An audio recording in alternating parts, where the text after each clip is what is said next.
Every one of these could stand to be buffed and look a little bit better than they do. We got the JFJ Pro going here.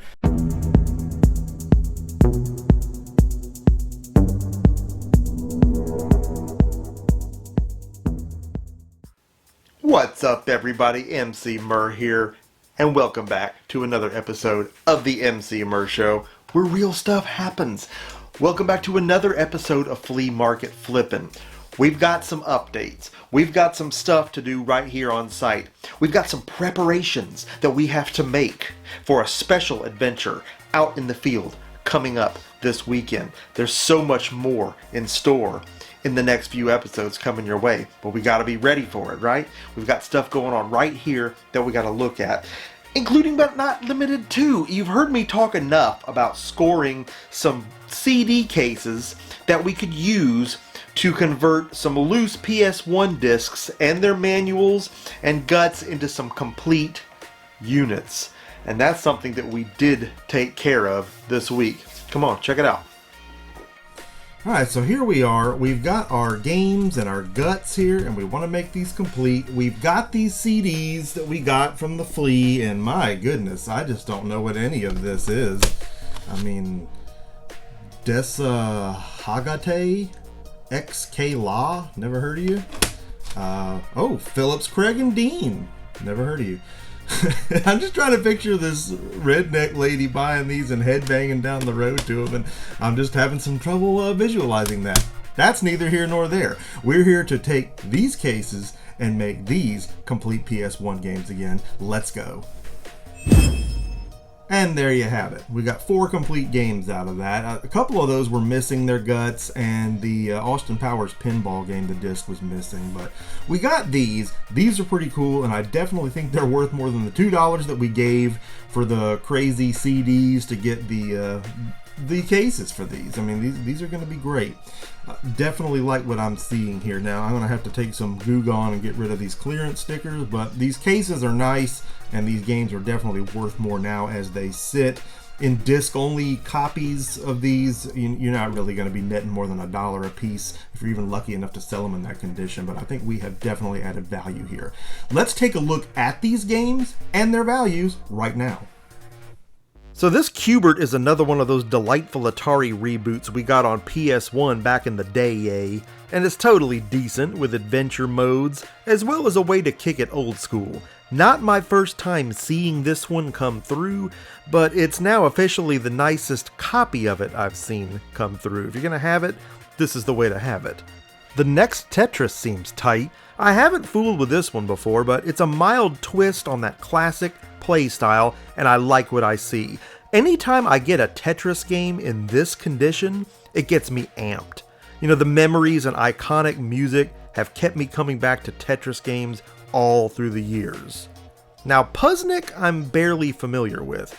I've definitely never played this one, and while puzzle games in general aren't really my jam, I love what this one is doing. I love the visuals, the character models, the fact that we have a story mode incorporated. I mean, there's a lot this game is doing right, and it's definitely full of noodle-scratching puzzles. I may not keep it, but I'm not letting it go cheap. I kind of want to mess around with it some more. And this gun bullet game was apparently called Point Blank here in the States. I don't know, I'm not really a gun game guy unless we're talking 8-bit or arcade. This is interesting though, as I've certainly never seen it. It looks to be bringing insane difficulty levels to this genre, as is the style with many Japanese games.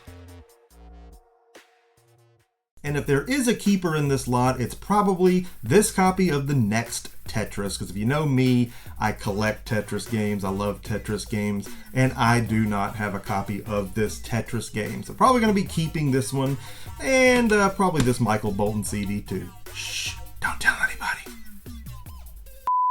You know, and grabbing that footage from those games, I was able to test these fantabulous controllers that we bagged in that console lot in the last episode, and I gotta tell you, we're doing so well with these. So far, we're really on a roll with controllers that we're picking up. They're working, they're looking good, and the ones that aren't looking so good, you know, we can fix what's wrong with them, right? I've got some thumbsticks coming in the mail hopefully very soon, And I got them for a really good price, which is important because we got to make sure that we're in on the good foot on fixing a lot of these things because, you know, you already got money in it. You don't want too much more money in it. So I got a pack of 10 thumbsticks coming for the other PS2 controllers I've got here that need repair. We're going to do a future update video on breaking those down, fixing them, testing them, of course, after they're back together, make sure they're still doing well, and there'll be some updates on how the sales of those items go and what they're bringing in the market today. All interesting stuff, all cool stuff.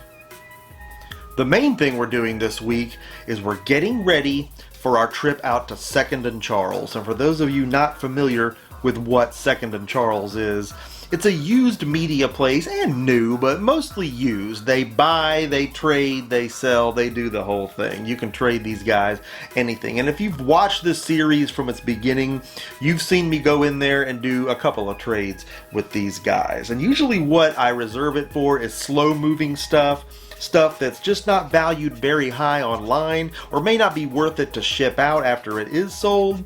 You bring them these things and oftentimes they overvalue a lot of it. You end up getting a lot in trade credit that we can then turn around and spend right there in the store for things that will move or things that we actually do want. You know, so that's going to be fantastic, but we've got a lot of buffing to do. We got a lot of discs from past lots, from past adventures that need to be readied for trade. And there's a lot of games that are in storage here that still just need to be listed. They still sell for enough to where they need to be sold right here and not traded. We got to figure out which is which. We got to fill a bin up. We already got the start of a good bin going and make sure that we are ready to get out there and film live on location this coming weekend. Come on, let's go down and see what we got going so far. So we're down here at our little makeshift workstation and we've got games to resurface. Some of these can be sold, but some of them, if they don't sell for enough to be worth shipping to anyone, then they gotta go to 2nd and Charles for trade, right? And every one of these could stand to be buffed and look a little bit better than they do. We got the JFJ Pro going here. We got a lot of loose discs as well that hopefully we can get a lot of those working. They sell really well in, you know, lots of multiples.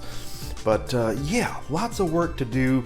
The JFJ, that's kind of a mainstay around here. I have made so much off of this machine.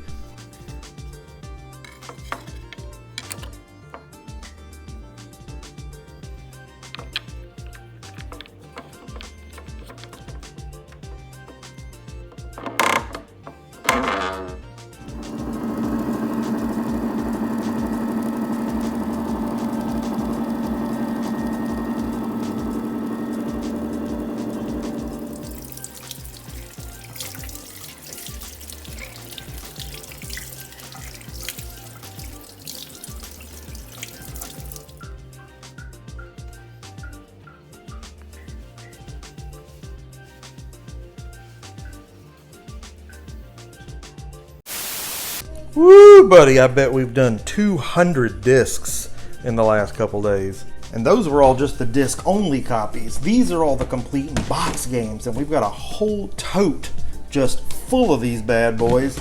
So hopefully we're going to get this stuff to 2nd and Charles, and we're going to be going to the pay window big time on a big time trade. I feel like I'm saying big time a lot. So a couple points of interest in these stacks of game discs. This copy of Dino Crisis wasn't playing at all, but after a nice resurfacing, it's firing on all cylinders again.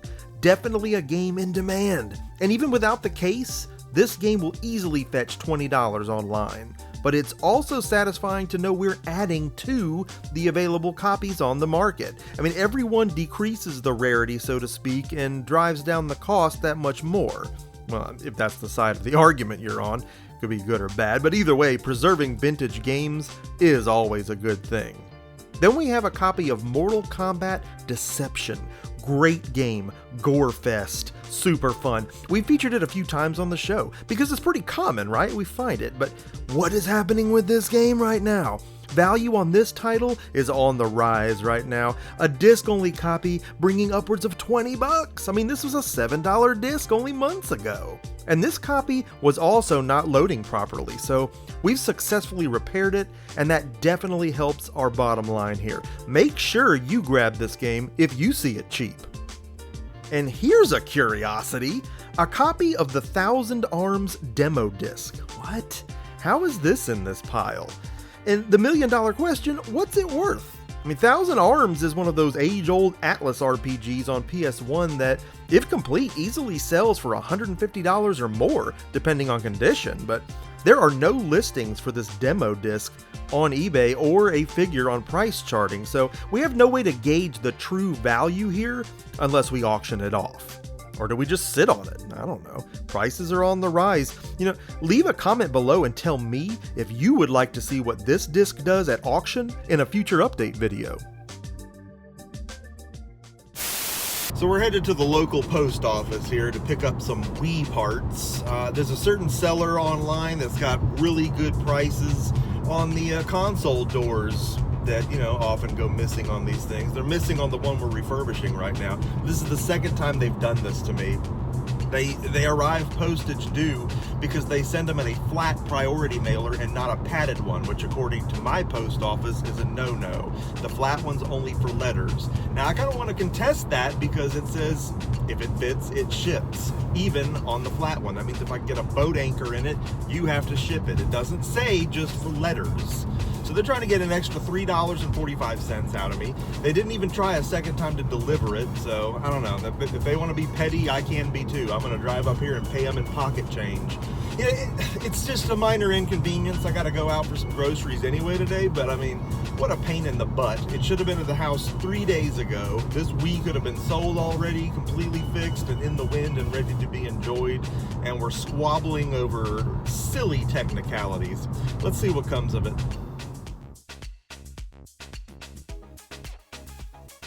So the seller mailed this in a small bubble mailer and just put a stamp on it like it was a letter. I mean, talk about a royal boob. I don't know. I just don't know with people anymore. And come to find out, it would have been okay had they used the flat priority mailer. They were actually in the right on that last time, and the post office made me pay for it, which they shouldn't have, according to the employee I just spoke with. So absolutely crazy. Just a comedy of errors. The seller has refunded me the postage amount. It's time to go back and get this Wii ready. So legit, this thing looks so much better than it did. It had adhesive, just this glue all over it. That was a monster to get off. We used Goo Gone. It looks so much better now. I have a lot of people in the comments say, you're just a smelly reseller too. You're a reseller. I think we really confused the term. I thought I would explain that a little better in this episode. Resellers don't do this. Okay. They take this, they flip it dirty. They'd buy it for $5, they'd go put it on their table and sell it for $50. Untested, uncleaned, this thing has no better shot at a longer life than it had before. They're also the same people that clear the shelves out of PS5s and then use bots to buy them online. That's reselling. Okay, this is collecting and refurbishing. That's what we do here. This thing is getting an amazing second chance. Next stop for this joker was going to be the garbage can. But it didn't need to have that happen because it's really in good shape when you look at it now. Yeah, I'm performing the Lord's work here. Assuming the Lord plays video games. I like to think he does. There we go. Perfect. This thing is ready to begin life anew.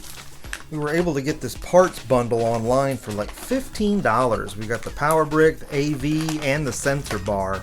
And they're pre-owned, but we'd be giving $5 a hit for these if we could even find them at the Flea. So this was just quick and easy, right off of eBay. We got everything we need. So we end up with a little more than $30 in this thing, but when we're making upwards of 80 on it, then that's great. And I gotta tell you, this is where the selflessness has to come in. The margin is the same on just this box without the covers. You can get $40 for a replacement Wii right now. Anywhere between 30 and 40, but complete, you're talking 70 to 80. So then you got to account for having the money in the parts. But again, the margin, the profit ends up being the same. I would much rather put this thing out complete and ready to live its best life again. So that's going to do it for this update. That Wii's ready to go to market, and I will keep you updated on how it does. It's going to go out there and live its best life, like I said. And those PS2s from the last episode, cleaned those up. They did really well. those are gone. So they're out living their best life too. It's great to see these things get a second chance and be guaranteed that they're going to work, and you know that somebody's out there enjoying these things again. And you know, the consoles are in such demand right now, so hopefully we keep finding those. We've got that trade coming up with Second and Charles. That's going to be an upcoming episode. We got the games ready to take out to them. Hopefully that's going to yield some really hot results. And from there, straight back to the Flea again for more flea market flippin' action, which you know is on the way. So much more of that coming. I hope that you like this video. I hope you're going to drop a like on this video. I hope that you're going to share this video with a friend on social media or wherever you hang out. And most importantly, I hope you're going to subscribe to the Emceemur Show and be a part of Mur Nation, because we're rising up all the fantastic things we do right here on the show. You need to be a part of, and make sure that you smack that notification bell so you're always the first to know when new content goes live. Content just like this one. There were a lot of updates in this update that we will need future updates on in future updates. So, you know, cool stuff for days, for weeks, for months, for years. So much more coming your way very soon. Emceemur signing off for this fantabulous episode, and I will see each and every one of you again next time.